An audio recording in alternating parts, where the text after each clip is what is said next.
travelers, Mag and I here on day 171 of our trip around the United States.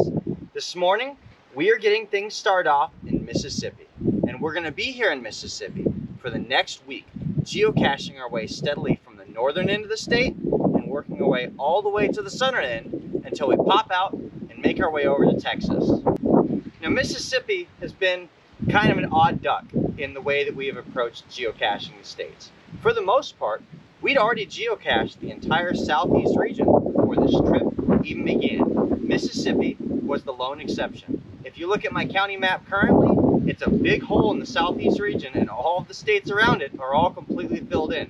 Meanwhile, we barely even touched this state. There's a few reasons for that. Number one, it was just a little too far outside the range we wanted to drive. So instead, we tried to fly into the state, but every time we looked at ticket prices flying into Jackson, they were absurdly expensive compared to other airports. So we always opted to go to a different state instead.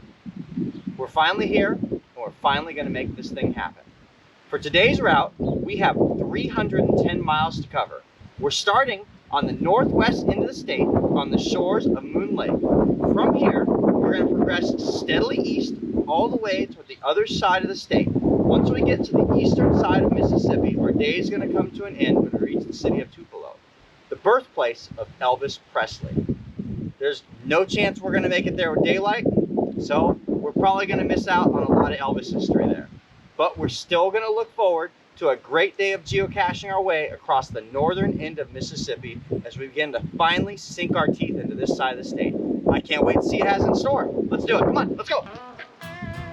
Welcome to Mississippi, the birthplace of America's music, a title this state has earned through decades of producing some of the most influential and beloved musical styles in history.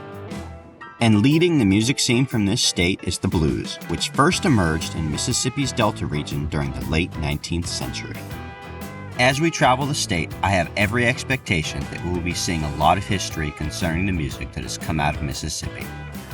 But first, let's find some geocaches as we make our way steadily from the west side of the state to the east side of the state, one county at a time. To be honest, I had not expected to find as many great geocaches along the route as we had, but today seemed to be filled with ammo cans filled with swag and other unique kinds of hides. Even though I don't really move travel bugs anymore, it's just one variable too many in what I'm already juggling, I still like to discover them when I find a geocache loaded full of them. And some of the geocaches we found today were pretty old too. This little guy right here was published all the way back in 2001, making it more than 20 years old. Clearly, it's been refreshed in that time, but I consider that a win in this game. Usually, like Skeletor 10, I try to avoid making finds at people's front doors, but in this instance, I was relatively sure no one is home. Rather than a key under the doormat, they left one hanging in the roof for me, so I went ahead and invited myself in. Any of us who have been around this game for a while have seen a multitude of birdhouses, but this particular style was pretty neat between the key in the roof and the way the containers slid right out of the center, made for a really good hide. All along the way, as we hopped from one fun find to the next, we continued to encounter little pieces of musical history and celebrations of artists who helped to shape an era. Most states, probably all, but I'm not 100% sure on that, feature historical markers spread all around the state that will talk about historical things that happened there, whether it's a person's death, a great battle, or something of those likes. Mississippi has the Mississippi Blues historical markers spread all around. We've seen several already this morning, and they talk about the history of blues in Mississippi. So this is a pretty good way to get to know the state, and there's a bunch of geocaches on the Mississippi Blues Trail that will bring you to these historical markers, and you can see these little pieces of history as you go. I'm starting to really enjoy this series. On the long, lonely road between Lambert and Batesville, I picked out a target that seemed like it would just be a quick in-and-out find. And for the most part, it was, but I was so interested in the location that the listing brought us that I could not help but to explore further. Hidden amongst a dense screen of trees, we found an abandoned schoolhouse that looks like it's been this way for at least a good 30 or 40 years. The trees have grown up through the center of the foundation where the building once stood, creating quite a ruins to see. In much the same way, the trees have patiently grown into and around this slide. There's really no good way to tell where one starts and the other stops, but it's certainly made for a really good hiding place for this geocache. One of the pieces of swag inside remind me of the hodag that we discovered in Rhinelander, Wisconsin. Give nature enough time and it will always win the battle. Just like when you have a fence put too close to a tree, this slide is now part of the infrastructure. Now onward to the University of Mississippi in pursuit of a virtual.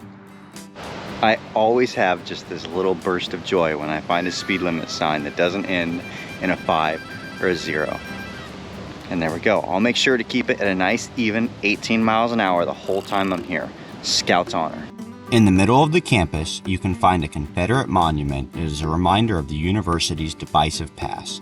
During the Civil War, Mississippi had sided with the Confederacy, and in 1861, the entire student body of the University of Mississippi enlisted in the Confederate Army as a single company. Unfortunately, that company had suffered a 100% casualty rate during the war, meaning that every single person that had served in that unit was either killed or wounded in action. The university draws from its past a continuing commitment to open its hallowed halls to all who seek truth, knowledge, and wisdom.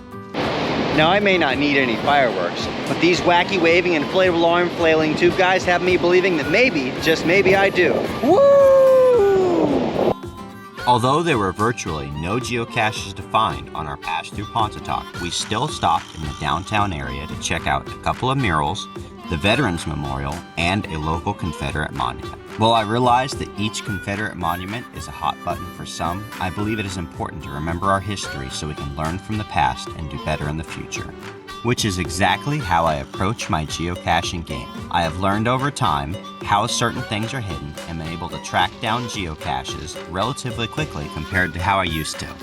Although, that is certainly not always the case. Locating this ammo can in the middle of a field, hidden under sticks and leaves, took me quite a while. But the struggle only made it that much more gratifying to crack it open and be able to add my name to the logbook. There was no missing this microwave in the middle of the woods, however. It clearly did not belong there. But it sure did offer a surprise opening up that door. I think something may have been just a little bit overcooked inside this thing. Now that is a really nice message. Can you imagine what a muggle would think? Walking into the woods and finding a microwave with what seems like blood on the inside? They wouldn't know what to think. But they'd probably be calling the police, and there's a chance the bomb squad might be here, blowing up a microwave. You never know. The sun was finishing its rapid descent into the horizon when we reached the Union County Heritage Museum in New Albany.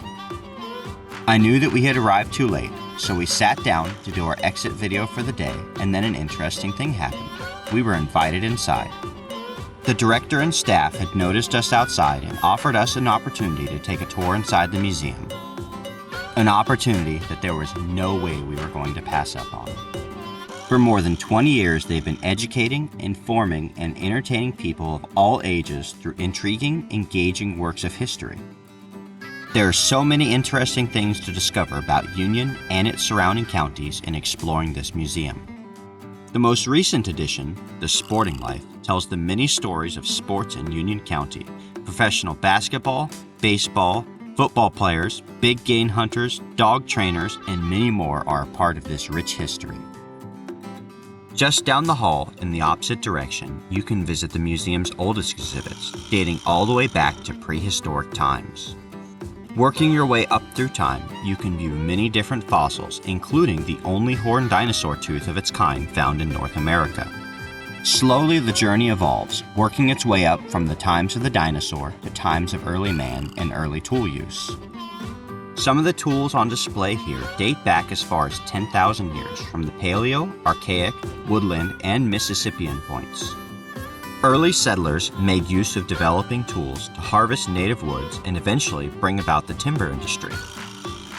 The furniture industry became the backbone of development within Union County. And really, this is just a small sample of the history that you can learn while walking your way through the Union County Heritage Museum. If you ever find yourself lucky enough to be visiting the New Albany area, you should definitely drop in for a visit and see the many fantastic exhibits they have on display. But unless you're here in the heart of the holiday season, you should probably not expect to see everyone quite so prepared for Christmas. I sure hope each and every one of these guys gets gifts, though. Alrighty, that marks an end to our first day geocaching our way south in the state of Mississippi. It turned out to be a pretty darn good day. We got to discover the Mississippi Blues Trail with a lot of historical markers, and we found a lot of really good geocaches along the way today. Good hides, clever camo jobs, several ammo cans. All in all, we just had fun making all these finds. Right now, we find ourselves in New Albany, the Union County Heritage Museum, with the sun going down on us. From here, as usual, we've only got a handful of counties left to finish off our day. We'll definitely make it to our stopping place by the end of the day. There's just never enough sunlight to go around. The good news is, winter solstice is right there, so that sun's going to start coming back and we're going to start getting that daylight back on our side, and I cannot wait. I also cannot wait to see what the rest of Mississippi has in store for us. I'm sure it's going to be great. Like this video, subscribe to stay tuned for daily updates, and we'll see you out on the trails.